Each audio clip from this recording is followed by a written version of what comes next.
السلام علیکم۔ امید ہے آپ سب خیر و عافیت سے ہوں گے۔ تو آئیے آج کی آیت شروع کرتے ہیں۔ بسم اللہ الرحمن الرحیم۔ لا جناح علیکم ان طلقتم النساء ما لم تمسحن او تفرضوا لهن فریضا ومتیعوهن على المحصي قدره وعلى المقتر قدره متاعا بالمعروف حقا على المحسنین۔ شروع اللہ کے نام سے جو بڑا مہربان نہایت رحم کرنے والا ہے۔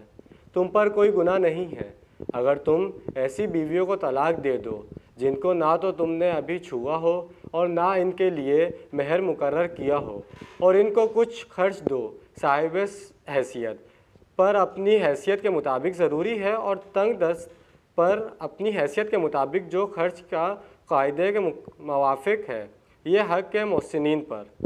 اگر کوئی شخص اپنی منکوہ کو اس حال میں طلاق دینا چاہے کہ نہ تو اس کے ساتھ خلوت صحیح کی نوبت آئی ہو اور نہ ہی اس کے لیے مہر مقرر کیا گیا ہو، تو وہ دے سکتا ہے۔ اس صورت میں اگرچہ مہر کی ادائیگی لازم نہیں ہے، لیکن مرد کو چاہیے کہ وہ اسے کچھ نہ کچھ مال و متاع، دنیاوی کپڑے وغیرہ دے دلا کر فارغ کرے۔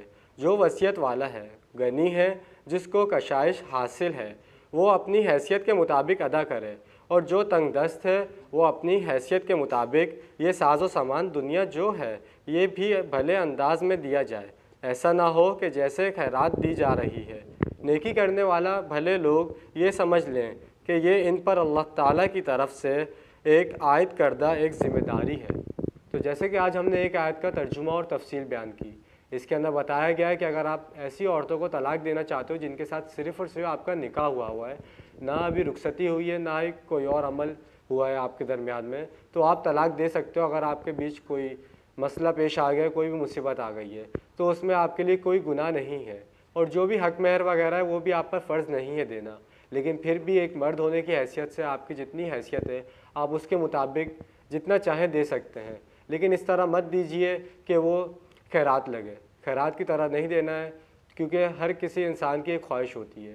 اگر آپ نے شادی کی لی اس کے بعد اس کو طلاق دے دی تو یہ آپ کا آپسی مسئلہ ہے، لیکن اس بیچ میں اسلام کی جو فرائض ہیں آپ پہ فرض کیے گئے ان کو لازمی پورا کیجیے۔ تو انشاءاللہ آج کی ویڈیو آپ کو پسند آئی ہوگی۔ ملتے ہیں اگلی ویڈیو میں۔ اپنا جب تک کے لیے خیال رکھیے گا۔ اللہ حافظ، فی امان اللہ۔